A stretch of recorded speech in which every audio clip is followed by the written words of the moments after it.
Hi friends, সবাই কেমন আছো? আজকে আমি ব্রেকফাস্টে নিয়ে আসছি চিড়ার পোলাও। তার জন্য কি কি লাগবে আমি বলে দিচ্ছি। চিড়ে লাগবে, এটা মোটা চিড়া, একটা পাতলা চিড়া থাকে, সরু চিড়া, আর এটা মোটা চিড়া। চিড়ার পোলাওতে সবসময় মোটা চিড়া লাগে। লাগবে পেঁয়াজ কুচি, বাদাম আর কারি পাতা।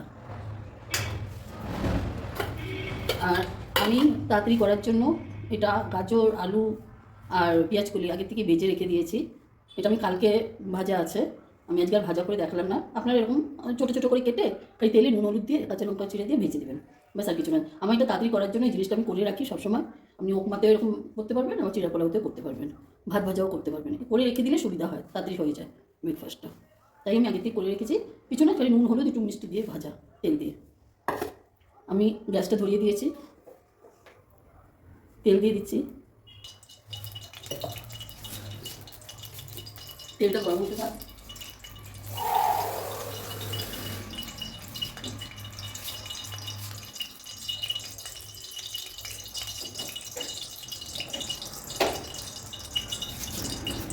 তেলটা গরম হয়ে গেলে আমি পেঁয়াজ দিয়ে দিচ্ছি, কারি পাতা দিয়ে দিচ্ছি। আমি বাদামটা আলাদা আগে ভাজলাম না, এটা এর সাথে ভেজে নেবো। বাদামও দিয়ে দিলাম, দিয়ে এটা ভাজা হতে থাক। গ্যাসটা আস্তে করে দিলাম। এবার আমি চিড়া ধোয়াটা কী করে ধুবো সেটা দেখাচ্ছি। চিড়াটাকে এর মধ্যে দিয়ে দিলাম, তার নিচে একটা বাটি রেখে দিলাম, আর অল্প অল্প করে জল দিয়ে চিড়াটা ধুয়ে দিলাম। এইভাবে দুটো দুটো বাটি হোক বা চালনি হোক, এর মধ্যে ঢুকবে যেন জলটা পড়ে যায়। এভাবে আস্তে আস্তে করে অল্প অল্প করে জল দিয়ে এটা ধুয়ে নেবেন। এই যেটা আমার ধোয়া হয়ে গেলো, ব্যাস অল্প অল্প জল দিয়ে দিতে হবে। আমরা একটু ঝাল খাই, তার 5টা লঙ্কা দিলাম। আমি দুজনের জন্য চিড়া পোলাও বানাচ্ছি, তার জন্য 5টা লঙ্কা, কাঁচা লঙ্কা চিড়ে দিয়ে দিয়েছি। অল্প করে নুন দিয়ে দিচ্ছি।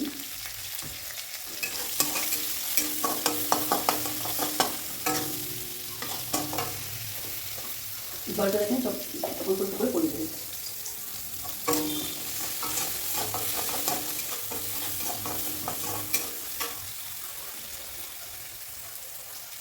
এই যে আলু পেঁয়াজ করি এগুলো যে ভাজা ছিল ওটা আমি দিয়ে দিলাম, দিয়ে আবার একটু নাড়া দিচ্ছি।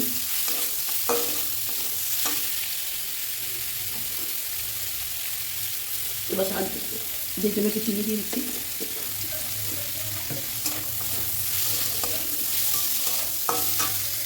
দিয়ে আমি ঢাকা দিয়ে দিচ্ছি, ঢাকা দিলাম, ঢাকনা খুলে দিলাম, আবার একটু নাড়িয়ে দিচ্ছি। এটা কিন্তু রিফাইন তেলে করে দিয়েছি, সরকার থেকে ভালো হবে না। এবার চিরাটা দিয়ে দিচ্ছি, দেখেন একদম একটা গায়ে একটাও লাগেনি। এবার একটু নাড়িয়ে দিলাম।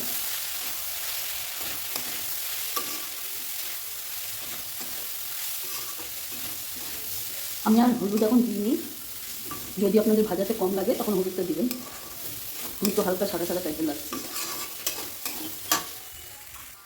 এই দেখেন হয়ে গেছে, আমি এবার গ্যাসটা বন্ধ করে দিচ্ছি। এই রেসিপিটা বাড়িতে করে দেখবেন, যদি ভালো লাগে তাহলে কমেন্ট করে জানাবেন। Thank you, bye by.